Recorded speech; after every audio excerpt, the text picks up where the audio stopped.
ఇప్పుడు బ్రహ్మానందంగా ఉన్నారు అనుకోండి, బ్రహ్మానందంగా నేను ఎప్పుడు అసలు నవ్వుతూ చూడలేదాన్ని, ఆయన స్మైల్ చూడాలి నా లైఫ్లో. ఏది ఆయన బయట, నేను చెప్పి బయట సీరియస్గా ఉంటుంది, చాలా ఎక్స్ట్రీమ్లీ సీరియస్. అండ్ ఈజ్ కోపం ఉంటుంది, వ్యంగ్యం ఉంటుంది, ఎక్కడో తెలియదు దాంట్లోంచి ఇది వస్తుంది నా feeling. That is what I'm saying, is outlet is humour. Screen మీద మాత్రం అసలు ఆయన కనిపిస్తే చాలు, ఒక ఎక్స్ప్రెషన్ ఇస్తే పగలబండి అవుతారు. నేను ఒక అనెక్డోట్ చెప్తాను, ఆయన చెప్పింది నాకు. సినిమా ఇండస్ట్రీలో ఎంత జలసీ ఉంటుందంటే రాము అని ఆయన కలిసిన ఒకతని గురించి చెప్పారు. ఒక సంభాషణ, ఇట్స్ ఫిట్ సినిమా ఇండస్ట్రీలో. ఒక సినిమా రిలీజ్ అయింది, ఒక అతను చూశాడు. చూసా పొద్దున్న సినిమా ఇన్నోడు ఎలా ఉందండి, ఏదో ప్రయత్నం చేసాడు, కష్టం ఎక్కదు, కానీ ఎఫర్ట్ మెచ్చుకోవాలి, కానీ అది వర్కౌట్ అవుతుంది అంటే వీడు లేదండి. ఓపెనింగ్ ఉంటుందా, స్టార్ ఉన్నాడు కదా, ఓపెనింగ్ లేకుండా ఎలా ఉంటుంది? నేను సినిమా గురించి మాట్లాడితే నువ్వేంటి ఓపెనింగ్ గురించి మాట్లాడతావు, చూడు రేపు చూడు. సరే నెక్స్ట్ డే వీడు ఫోన్ చేశాడు మళ్ళీ ఎన్నోడు, సరే ఇప్పుడే కనుక్కున్నాను సార్, ఇవాళ కలెక్షన్ నిన్నటి కన్నా బెటర్గా ఉన్నాయంట అన్నాడు. అరే టాక్ బయట టైం పడుతుంది కదా, ఒకరోజులో తెలిసిపోతుంది అందరికీ, చూడు నువ్వు చూడు అని మళ్ళీ రాత్రికి ఫోన్ చేసి, లేదు సార్ షోకి పెరిగిపోతున్నాయంట. మళ్ళీ అదే మాట్లాడుతాను, నేను విన్నాను కదా అక్కడ ఏలూరులో 2 షోలు సగం తగ్గిపోయిందంట. అంటే ఏలూరులో రేసి ఉండండి సార్, నేను మొత్తం థియేటర్లు పెంచుతున్నారంటండి రేపటి నుంచి, నాకు అలాంటి రిపోర్ట్ వస్తుంది. ఎవరు చెప్పాడు నీకు అంటే ఫలానా ఎవడు చెప్పాడు. ఆడికి తెలుసా, ఏదో చెప్తారయ్యా. ఇప్పుడు వాళ్ళ క్యాంప్ ఉంటుంది కదా, వాళ్ళ క్యాంప్ కూడా మనకి నిజం చెప్తున్నట్టు వాళ్ళ అబద్ధాలు కూడా ట్రై చేస్తారు కదా, ఇవన్నీ నమ్మేటైనా నువ్వు నమ్మటం ఏంటి సార్, కలెక్షన్స్ ఉన్నాయి కదా. నువ్వు చూడు నువ్వు మండే ఫోన్ చేయి, నాకు మండే మధ్యాహ్నం ఫోన్ చేయి, తెలుస్తుంది. సరే మండే మధ్యాహ్నం ఫోన్ చేసి, సార్ ఫ్రైడే కన్నా బెటర్గా ఉన్నట్టండి వాళ్ళ కలెక్షన్స్ అన్న. ఉన్నాయా ఈ చెత్తజనం ఏంటి మరి, వాళ్ళకి ఏం తెలుసు, వాళ్ళకి సినిమా దొరకట్లేదు, ఏముంటే అదే వస్తున్నారు, మంచి సినిమా అంటే. ఇప్పుడు దీంట్లో if you look at it, comedy ఎక్కడ ఉంది చెప్పండి అసలు నాకు.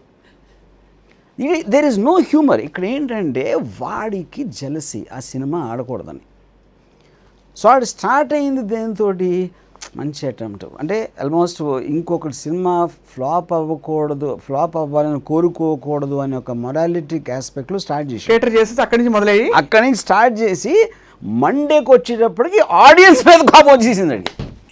ఏది ఇంకా డైరెక్టరు ఫిల్మ్ అనేది పక్కన పెట్టి now is angry with the people of the theatre. చూస్తారయ్యా వేరే సినిమా ఏదో చదవమని వాళ్ళకి నేనేయను, వాళ్ళు చూస్తే అంటే ఇప్పుడు ఏదో ఎత్తను ఈయన్ని బ్లేమ్ చేసినట్టు.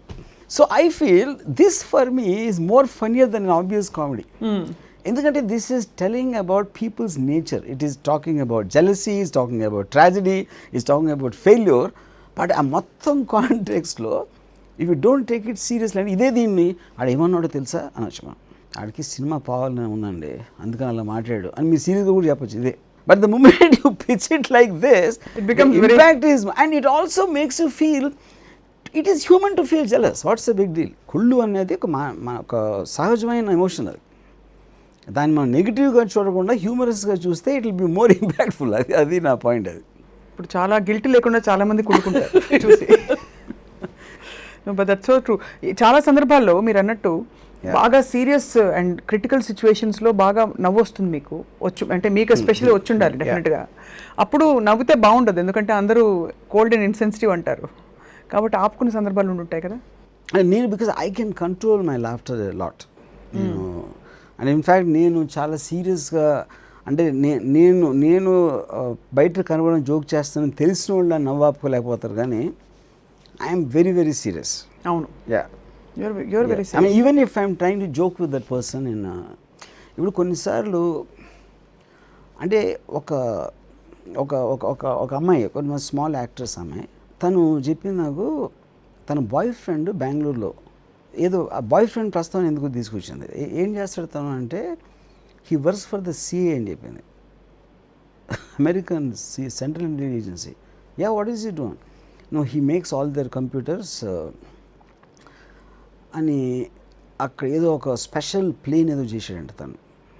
ఆ స్పెషల్ ప్లేన్ చేసినందుకు రష్యన్స్, మరి అతను సీఏలో పనిచేస్తున్న మనకి ఎందుకు ఎవరికి తెలియదు అంటే రష్యన్స్ చంపేస్తారని భయపడి అతన్ని సీక్రెట్గా ఉంచారంట.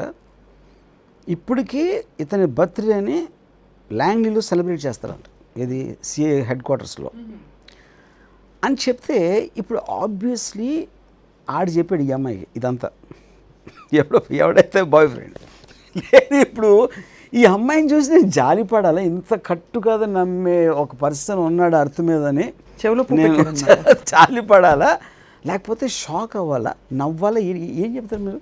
నేనైతే షాక్ అయిపోయాను. ఐ ఆల్వేస్ న్యూ డంప్నెస్కి. ఇప్పుడు ఐన్స్టీన్ అన్నాడు కదా, ఇన్ఫైనిటీకి స్టూపిడిటీకి ఉన్న డిఫరెన్స్, ఇన్ఫైనిటీకి హద్దు ఉందా లేదా నాకు చాలా ఖచ్చితంగా తెలియదు, స్టూపిడిటీకి మాత్రం హద్దు లేదన్నాడు.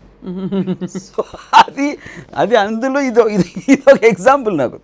సో ఇప్పుడు ఈ అమ్మాయి నమ్ముతుందా, లేకపోతే ఈ అమ్మాయి నేను నమ్ముతాను అనుకుంటుందా? రెండు విధాలుగా స్టూపిడే కదా, అది పాయింట్ అక్కడ.